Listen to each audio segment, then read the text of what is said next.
رأيت الناس يدخلون في دين الله افواجا فسبح بحمد ربك، وہاں بھی رب کا ذکر ہے. اور پھر نماز میں الحمدللہ رب العالمین، نماز میں سبحان ربی العظیم، نماز میں سبحان ربی الاعلیٰ، دونوں سجدوں کے درمیان رب اغفر لی، بار بار اللہ نے اپنے پالن ہار ہونے کا ہم سے اقرار کرایا. اور قبر میں جاتے ہی من رب کا، بتاؤ رب تمہارا کون ہے؟ سب سے پہلے اللہ کے رب ہونے کا سوال ہوگا. الست بربکم.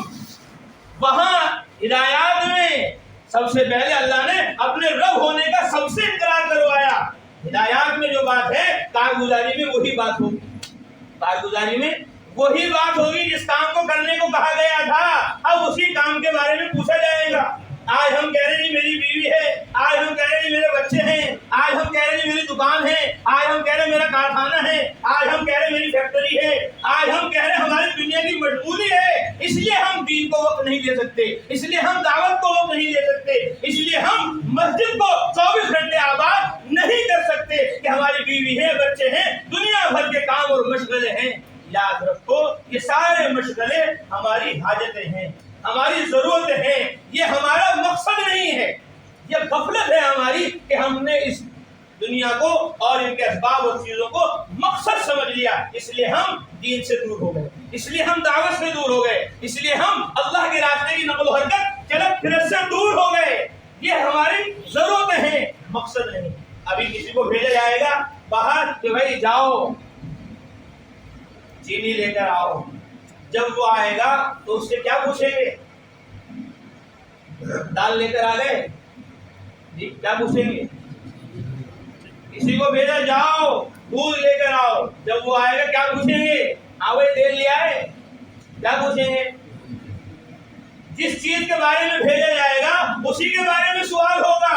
دنیا میں تمہیں دکانیں بنانے کے لیے، کارخانے بنانے کے لیے، دنیا میں تمہیں اسباب چیزوں کو جمع کرنے کے لیے نہیں بھیجا گیا. تمہیں دنیا میں اللہ تبارک و تعالیٰ نے اپنی عبادت کرنے کے لیے بھیجا ہے. تمہیں اللہ تبارک و تعالیٰ نے دنیا میں اپنی طرف دعوت دینے کے لیے بھیجا ہے. حضرت محمد مصطفیٰ امام الانبیاء صلی اللہ علیہ وسلم نے فرمایا، جیسے میں نے ابھی کہا، لقد کان لکم فی رسول اللہ، اللہ کے رسول میں تمہارے لیے نمونہ ہے. اللہ کے رسول کہہ رہے ہیں ما اوحی الی ان اجمع المال، مجھے وحی نہیں کی گئی کہ میں مال کو جمع کروں. واکون من التاجرین، مجھے اللہ نے یہ حکم نہیں دیا کہ میں تاجروں کی جماعت میں شامل ہو جاؤں. بل اوحی الی ان سبح بحمد ربک، بلکہ مجھے حکم دیا گیا، مجھے یہ وحی کی گئی کہ میں اپنے رب کی حمد کے ساتھ اس کی پاکی بیان کروں. وَاعْبُدْ رَبَّكَ حَتَّى يَأْتِيَكَ الْيَقِينُ، مجھے حکم دیا گیا کہ میں اپنے رب کی عبادت کرتا رہوں یہاں تک کہ موت آ جائے. تو دنیا میں جو بھیجا گیا وہ دولت کے لیے نہیں بھیجا گیا، اسباب کے لیے نہیں بھیجا گیا، چیزوں کے لیے نہیں بھیجا گیا. دنیا میں جو بھیجا گیا وہ اللہ کو رب ماننے کے لیے بھیجا گیا. اس لیے قبر میں جو سوال ہے من ربک، کسی کا انتقال ہو گیا، چھوٹے چھوٹے بچے ہیں، ابھی شادی ہوئی ہے، ابھی تو 35 سال کا ہی تھا، ابھی تو 40 سال کا ہی تھا، چھوٹے چھوٹے بچے ہیں، انتقال ہو گیا. اب قبر میں جیسے ہی پہنچا تو کیا سوال ہو رہا ہے؟ بھائی تیرے بچوں کا کیا ہوگا؟ کون پالے گا انہیں؟ تو ویسے ہی آ گئے یہاں قبر میں، وہاں کیا ہوگا تیری بیوی کا، وہاں کیا ہوگا تیرے بچوں کا؟ یہ سوال ہے. قبر میں یہ پوچھ ہے کہ چھوٹے چھوٹے تیرے معصوم بچے رہ گئے، تیری نئی نویلی دلہن رہ گئی، کیا ہوگا اس کا؟ کہ اس کے بارے میں سوال نہیں، اس کے بارے میں پوچھ تاچھ نہیں. کہ تمہیں دنیا میں جو بھیجا گیا تھا وہ ملک و مال کے لیے نہیں بھیجا گیا تھا، اسباب چیزوں کے لیے نہیں بھیجا گیا تھا، تمہیں دنیا میں اللہ کو رب ماننے کے لیے بھیجا گیا تھا. من ربک، بتا تیرا پالنہار کون ہے. بچوں کی فکر نہ کر، بیوی کی فکر نہ کر، بیوی کو بچوں کو تو اللہ نے پیدا کیا ہے، وہی ان کا پالنہار ہے، وہی ان کی حاجت و ضرورتوں کو پورا کرنے والا ہے. تو بتا تو دنیا میں رہ کر کس کو رب مان رہا تھا؟ ہمیں رب مان رہا تھا یا دکان کو رب مان رہا تھا، کارخانے کو رب مان رہا تھا، اسباب چیزوں کو رب مان رہا تھا؟ آج ہم نے مخلوق کو رب بنایا ہوا ہے، اسی لیے ہم سب مسجدوں سے دور ہیں. یاد رکھو، جو لوگ نماز نہیں پڑھ رہے، جو لوگ روزہ نہیں رکھ رہے، جو لوگ حج نہیں کر رہے، جو لوگ زکات نہیں دے رہے، جو لوگ مسجدوں کو آباد نہیں کر رہے ہیں، انہیں مخلوق نے روکا ہوا ہے، انہیں اسباب نے روکا ہوا ہے، انہیں دکان اور مکان نے روکا ہوا ہے.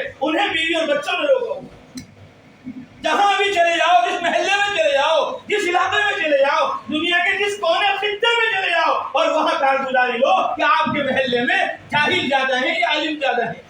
آپ کے محلے میں عابد زیادہ ہیں یا غیر عابد زیادہ ہیں؟ آپ کے محلے میں حافظ زیادہ ہیں ذاکر زیادہ ہیں؟ تمہارے محلے میں نمازی زیادہ ہیں یا بے نمازی زیادہ ہیں؟ ہر گاؤں ہر علاقے کی کارگزاری یہ ملے گی کہ یہاں بے نمازی زیادہ ہیں، یہاں بے دین زیادہ ہیں، یہاں عمل سے دور زیادہ ہیں۔ کیوں کہ ان کی دنیا نے دکان سے روک لیا، ان کی دکان نے دین سے روک لیا ہے، ان کے مکان نے دعوت سے روک لیا ہے۔ اور اللہ نے صاف فرمایا یا ایھا الناس لا تغرنکم الحیات الدنیا، اے لوگوں تمہیں دنیا کی زندگی دھوکے میں نہ ڈال دے۔ یہ دنیا کی زندگی دھوکے میں انسان کو مبتلا کرتی ہے۔ حضرت شیخ نے صاحب لکھا فضائل اعمال کے اندر، فضائل تبلیغ کے اندر، حضرت محمد مصطفیٰ صلی اللہ علیہ وسلم نے فرمایا اذا عظمت امتی الدنیا نزعت منها ہیبۃ الاسلام، جب میری امت دنیا کو بڑی چیز سمجھنے لگے گی، اسلام کی عظمت و ہیبت ان کے دل سے اسلام کی قیمت نکال لی جائے گی۔ دکان کی قیمت ہوگی، اسباب کی قیمت ہوگی، نماز کی قیمت نہیں ہوگی، روزے کی قیمت نہیں ہوگی، دعوت کی قیمت نہیں ہوگی۔ آج ہم نے دنیا کو بڑا سمجھا تو دین کی بڑائی ہمارے اندر سے نکل گئی۔ اس لیے اللہ کو بڑا سمجھو، اللہ اکبر، اللہ سب سے بڑے۔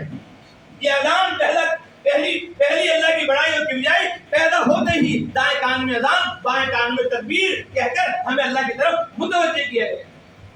اشہد ان لا الہ الا اللہ، میں گواہی دیتا ہوں اللہ کی ہے تبدیل کرنے والے۔ اشہد ان محمد رسول اللہ، میں گواہی دیتا ہوں حضرت محمد صلی اللہ علیہ وسلم اللہ کے رسول ہیں، پیغمبر ہیں۔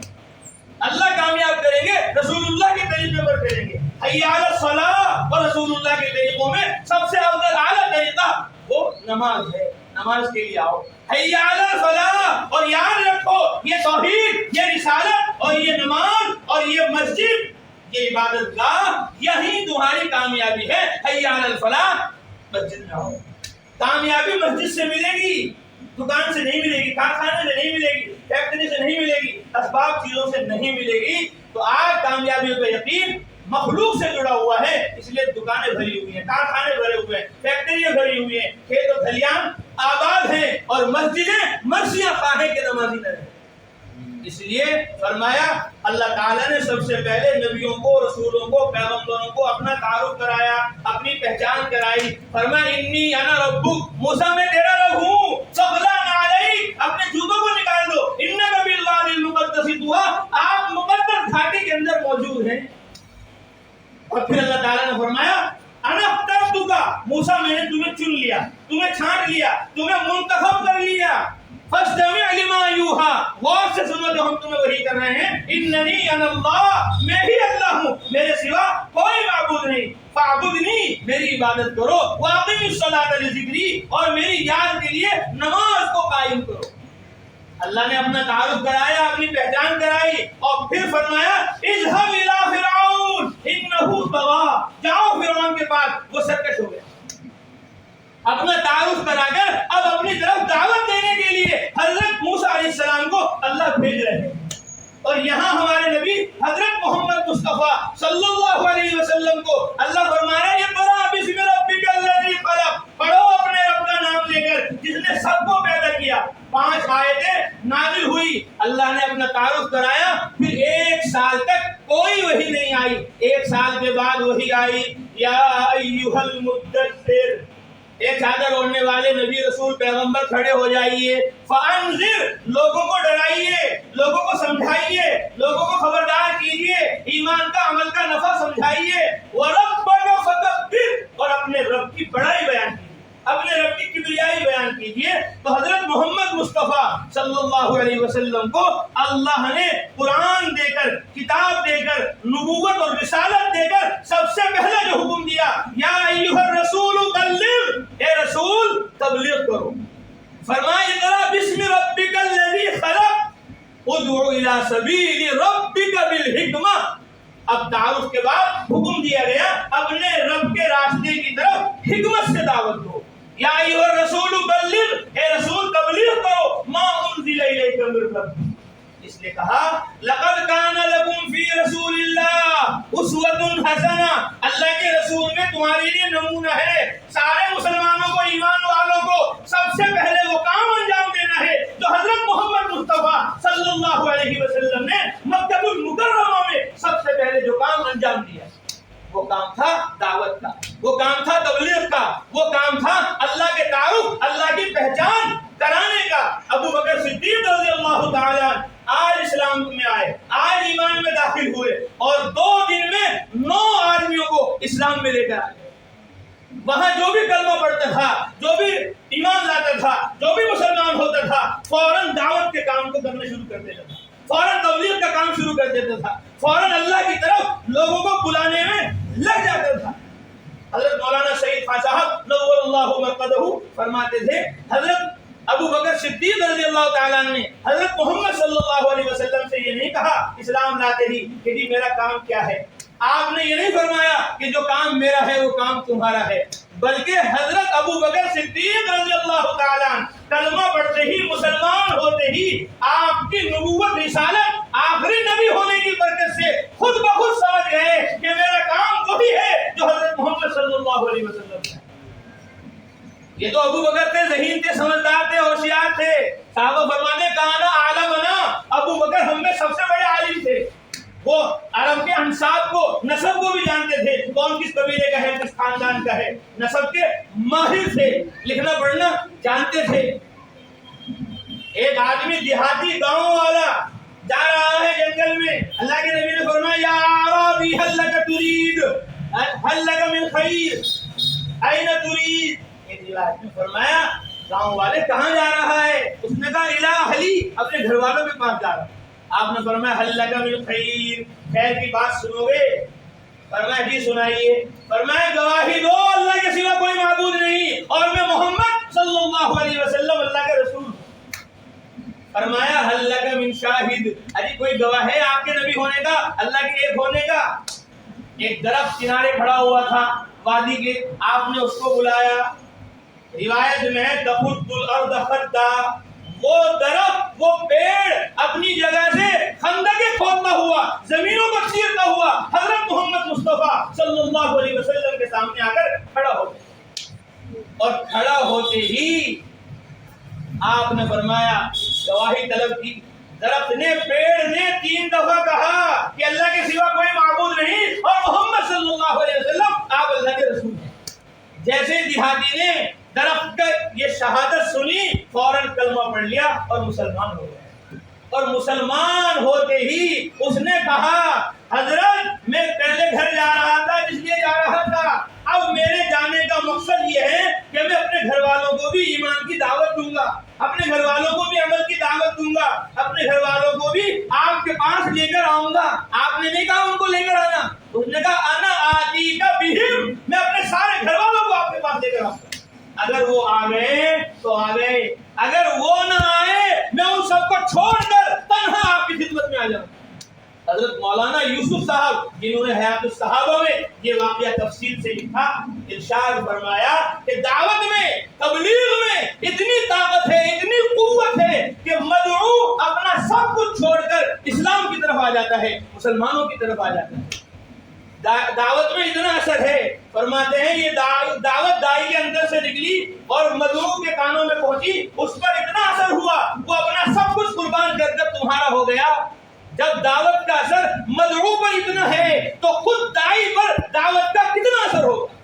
آج جو کہا ہے ایمان کی دعوت دو، نماز کی دعوت دو، روزے کی دعوت دو، حج کی دعوت دو، زکات کی دعوت دو، مسجد کو آباد کرنے کی دعوت دو، وہ اسی لیے کہا جا رہا ہے کہ دعوت میں اثر ہے، طاقت ہے، قوت ہے. مدعو اپنا سب کچھ چھوڑ کر اسلام میں آ جاتا ہے، اس پر اتنا اثر ہے، غیر پر، خود دائی پر اس کی دعوت کا کتنا اثر ہو.